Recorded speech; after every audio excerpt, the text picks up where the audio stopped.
sin duda. Le damos la bienvenida con esta introducción a Verónica Mendoza, lideresa de Nuevo Perú. Como siempre, un gusto verla. Verónica, gracias por estar con nosotros. Buenas noches, Enrique. Muchas gracias por la invitación. Hay que decirlo también, vamos siendo así claros, había mucha expectativa en ciertos sectores más moderados que Juntos por el Perú, el Nuevo Perú en concreto, tuviera una participación importante realmente. Tienen una importantísima, que es la de Pedro Franque. Una importante también, por supuesto, como Anaí Durán, con quien hemos hablado aquí también. Pero había, pues, por ejemplo, quienes decían, oye, Campodónico podría ser un buen ministro de Energía y Minas, no lo fue, y así. Y hay carteras sumamente cuestionadas. Entonces, este también es un juego de equilibrio. Me imagino que ustedes no están del todo contentos, pero me imagino que también todavía tienen la esperanza de que el terreno se vaya allanando, o emparejando por lo menos. ¿Cómo la ve? Sí, primero que nada, Enrique, creo que sería importante para el país que todos asumamos, organizaciones políticas, medios de comunicación, asumamos que la campaña electoral se acabó, ya pasó, que hay un presidente elegido democráticamente por el pueblo y hay un Congreso elegido democráticamente por el pueblo, nos gusten o no nos gusten. Y lo que queremos ahora los peruanos es que se pongan a trabajar y a resolver tenemos ese los problemas del país. Y no nos gusta mucho, ¿no? Bueno, o rápidamente, no nos gusta ni el uno ni el otro. El Congreso ya está con 31% de aprobación. Así es la democracia, Enrique. Entonces lo que toca, insisto, es que todos, ¿no? Y nos incluimos nosotros, es que entendamos que ya pasó la campaña electoral y lo que nos toca es trabajar para resolver los problemas del país que lamentablemente no se escuchan en el debate público, político, pero que son los que aquejan a la gente, Enrique, o sea, y que no son menores. Estamos aún en plena pandemia, con el riesgo de enfrentar una tercera ola, con niños y niñas que llevan más de año y medio encerrados sin poder ir a clases, con 70 feminicidios en lo que va del año, con un balón de gas en nuestras casas que está costando, Enrique, 50, 60 soles según las regiones, en fin, problemas que atender hay. Entonces lo que toca es eso, que nos pongamos todos a trabajar. Las críticas, los debates son legítimos e incluso diría yo necesarios en democracia. Nosotros también como Nuevo Perú tenemos nuestras discrepancias, nuestras críticas que hemos hecho llegar internamente, que creemos es lo que nos corresponde en este contexto, pero una cosa, Enrique, es criticar, ¿no es cierto?, y otra cosa es pretender vacar al presidente de la República desde el día 1 de su mandato. ¿Hay esa intención? Eso es antidemocrático, eso es golpismo, Enrique. Por supuesto que sí, y hay quienes no han tenido reparos en decirlo públicamente.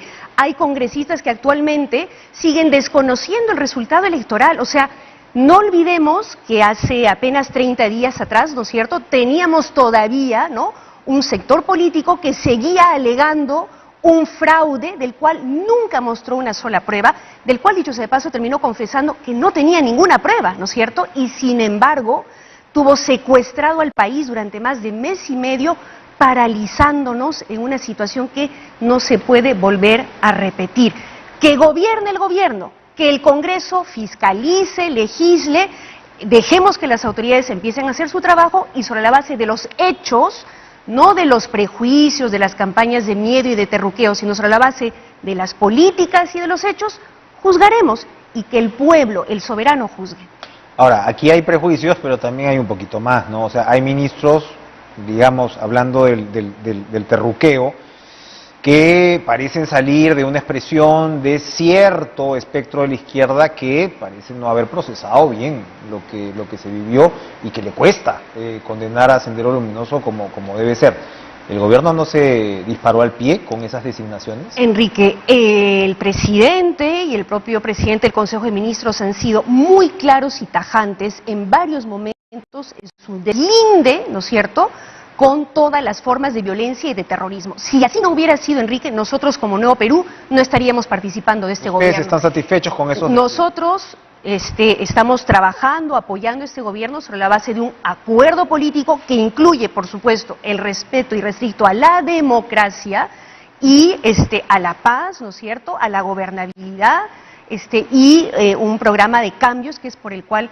ha votado el pueblo. Pero yo sí noto, Enrique, que hay que decirlo, una campaña de estigmatización hacia quienes, ¿no es cierto?, tuvieron encargos de líderes sociales o sindicales que lamentablemente en nuestro país son permanentemente criminalizados, ¿no? Hay que decirlo, Enrique, con todas sus letras. Maraví se refiere al señor. Mira, en general, yo he visto con indignación el domingo un reportaje en el que prácticamente se insinuaba que los estudiantes de la Universidad Nacional de San Antonio Abad del Cusco, del cual tengo el honor, ¿no es cierto?, de haber sido parte, de la cual tengo el honor de haber sido parte, prácticamente tildándolos a todos de violentistas, extremistas, por ejercer su legítimo derecho a la protesta. Entonces, pongamos las cosas en su lugar. Efectivamente, pretendían, ¿no es cierto?,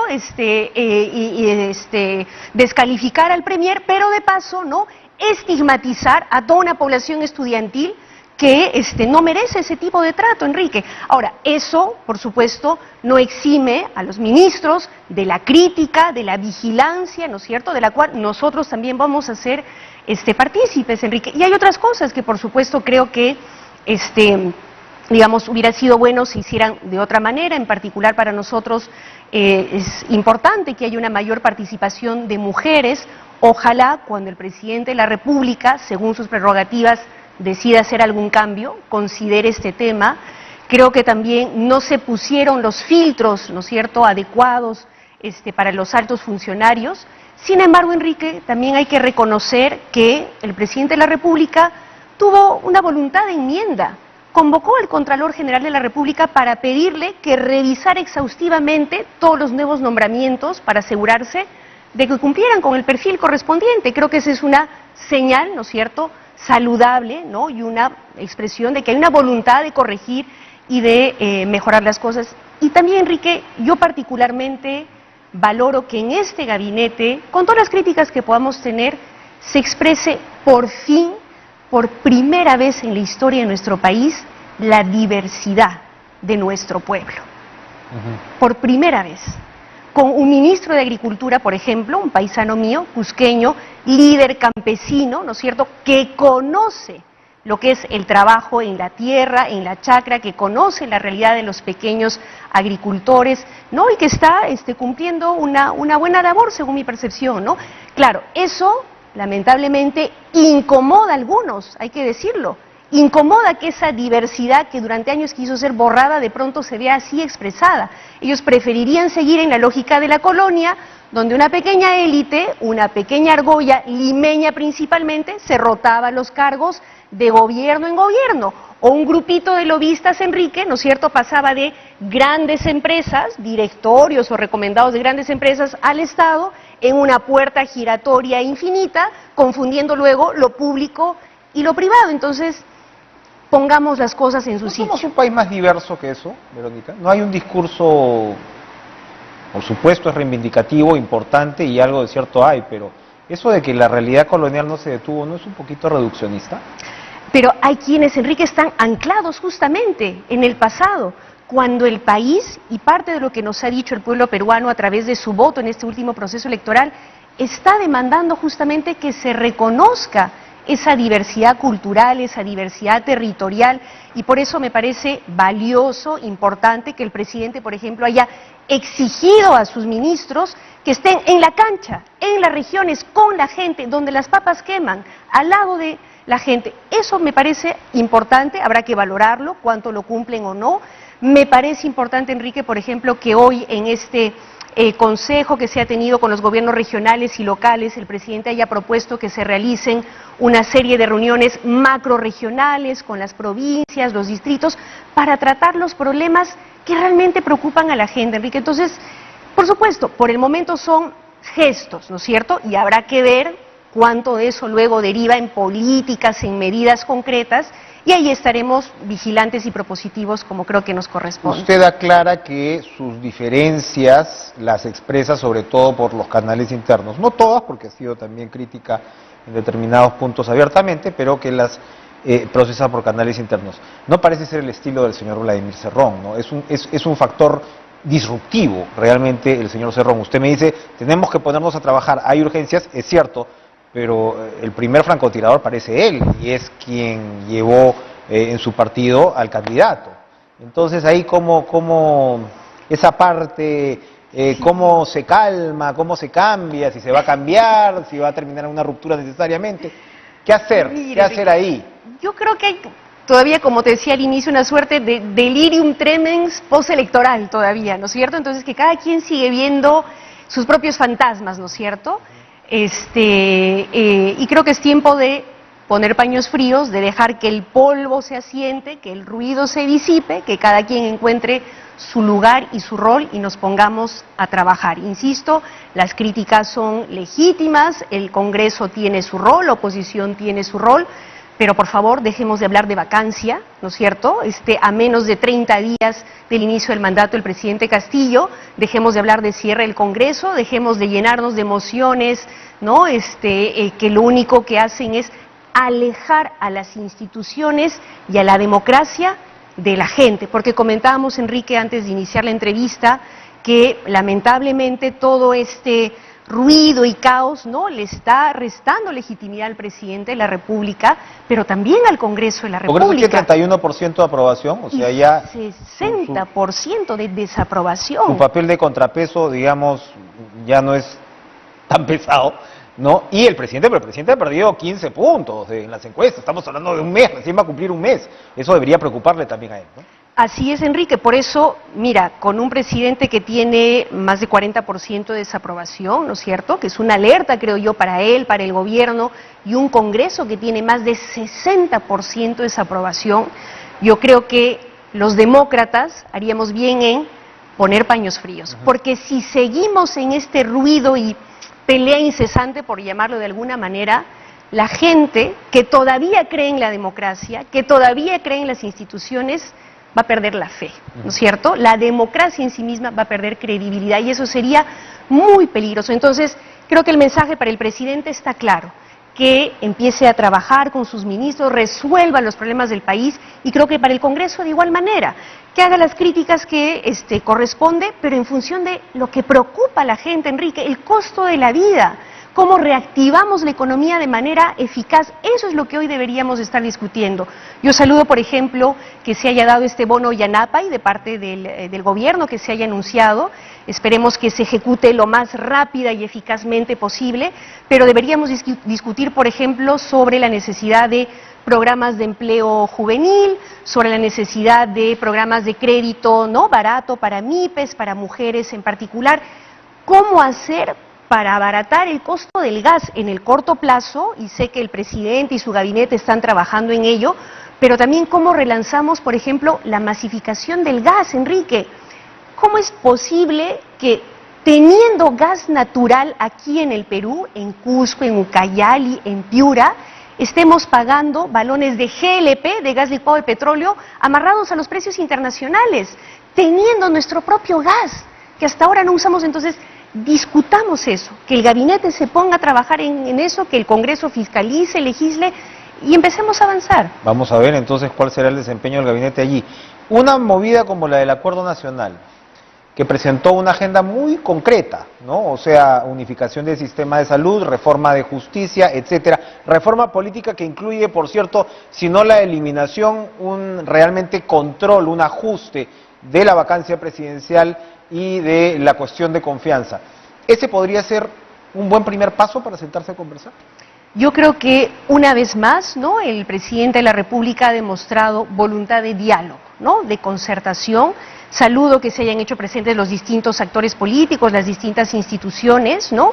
Y efectivamente ha sido una muestra de que cuando se ponen temas de agenda sobre la mesa, concretos, se puede dialogar. Y creo que ese es un poco lo que debería, ¿no?, marcar, ojalá, esta nueva etapa después del voto de confianza que espero pueda recibir el gabinete del Congreso, que no significa un cheque en blanco, ¿no es cierto? Nadie está planteando eso, todo lo contrario, tocará seguir vigilando, fiscalizando, pero pongámonos todos ya a trabajar, a poner el hombro, a resolver los problemas del país, los más urgentes, pandemia, reactivación de la economía, ir viendo cómo implementamos de manera más decidida el retorno presencial, ¿no?, de nuestros niños y niñas.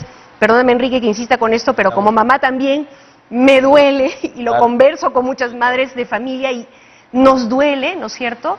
Y también vayamos viendo los temas de fondo, Enrique, y nosotros como Nuevo Perú en particular creemos que cuando pase un poco toda esta tensión inicial, podamos también discutir los cambios de fondo, ¿no? La necesidad. ¿Cuáles son los cambios de fondo que este gobierno debería hacer? Más allá del gobierno incluso, lo que creo que nos involucra a todos los actores de la sociedad, como lo hemos discutido varias veces aquí, Enrique, en tu programa, es la necesidad de un nuevo pacto social, de una nueva constitución, ¿no? Que no es contradictorio, como dicen algunos, con atender la emergencia. No, ahorita la prioridad es vacunas, reactivación de la economía, chamba para la gente, gas barato, de acuerdo. Pero luego vayamos viendo, ¿no?, en otros espacios, cómo vamos discutiendo estos temas de fondo. Yo creo que temas como, por ejemplo, lo que tú mencionabas hace un momento, ¿no?, esto de la vacancia, de la cuestión de confianza que está establecido en la Constitución, es necesario que se discuta, pero no de manera aislada, sino como parte de una discusión más integral, ¿no?, de qué tipo de Estado necesitamos, cómo lo hacemos más descentralizado, más cercano a la gente, más participativo, y creo que eso convendría que se discuta en el marco de este proceso constituyente que ojalá podamos lanzar un poquito más adelante, ¿no? Que al Congreso actual en su mayoría no le gusta, pero bueno, en fin. Usted ha hablado con el presidente Castillo, ha hablado varias veces. El nombre de Verónica Mendoza ha vuelto a saltar para una posibilidad de gabinete, etcétera. Eso ya sabemos todos cómo los rumores y los trascendidos, pero a veces el río suena porque piedras trae. ¿Qué impresión le da el presidente por ese lado? ¿Qué impresión? Porque si usted no se ha parado de esta alianza y está ratificando este apoyo, es porque algo, digamos, ha captado en sus conversaciones con el presidente. Enrique, es porque nosotros suscribimos un acuerdo, ¿no es cierto?, de cara a la segunda vuelta, porque trabajamos juntos en el plan del Bicentenario, que fue presentado a la ciudadanía y que es el que recibió, ¿no?, la confianza de la gente. Nos sentimos, ¿no?, incluidos, reconocidos en nuestras propuestas, en lo que fue su mensaje presidencial del 28 de julio, que creo que es el marco, ¿no?, de su gobierno. Ahí ha trazado las grandes líneas, ¿no es cierto?, lo que él quiere hacer, y espero que el jueves el presidente del Consejo de Ministros precise, ¿no?, cómo se va a hacer efectivo ese anuncio, ¿no?, del presidente de la República. Es en ese marco que nosotros seguimos colaborando, trabajando con el gobierno, ¿no? Y es en ese marco que queremos llegar también nuestras propuestas, nuestras críticas constructivas, mientras... ¿Usted siente que no se han salido de esos parámetros? No, Enrique, yo sí esperaría, sí, un poco más de iniciativa, pero entiendo también que, bueno, el presidente está preocupado, ¿no?, por esta sucesión de acusaciones, amenazas de vacancia, ¿no?, que, claro... ¿Puede temer el presidente que el Congreso se le complique realmente? Por ejemplo, si toma un camino más propio. Mire, él creo que tiene mejor, ¿cómo decirlo?, mejor disposición y buena fe que yo podría tener, ¿no? Él ha dicho incluso el día de hoy, me parece, ¿no?, que espera sinceramente que el Congreso, escuchando a quienes representan los congresistas, den este paso, ¿no?, de sentarse a dialogar, de empezar a trabajar juntos, y bueno, yo me sumo en todo caso a su deseo, ¿no? ¿Cómo va la inscripción de Nuevo Perú? ¿Cómo está la situación dentro del partido? Muy bien, Enrique, me das la oportunidad justamente para anunciar que el día de hoy hemos presentado a los organismos del sistema electoral el levantamiento de observaciones que nos hicieron al expediente que presentamos, ¿no?, con las adhesiones de más de 25.000 ciudadanos, los comités en todas las provincias. Entramos ahora en una etapa que se llama de fiscalización, donde el jurado verifica que los locales partidarios estén abiertos y todo lo demás, y bueno, esperamos que ojalá en unos 3 meses aproximadamente podamos ya estar reconocidos formalmente, legalmente, y aprovecho para agradecer a todo el equipo de la Comisión de Inscripción y a todos los ciudadanos que se han adherido al Nuevo Perú. Sepan que vamos a seguir trabajando, ¿no?, con los principios y las propuestas que siempre hemos levantado. Y sin duda se van a presentar a las elecciones regionales y municipales del próximo año. Por supuesto, Enrique, ese es también nuestro... Pero vamos por partes. Primero concentrémonos en sostener, ¿no?, a este gobierno por el bien de todos los peruanos. Sostener este gobierno es una palabra bastante significativa. Entonces, gracias, Verónica Mendoza, a ti, Enrique, buenas noches. por acompañarnos esta noche.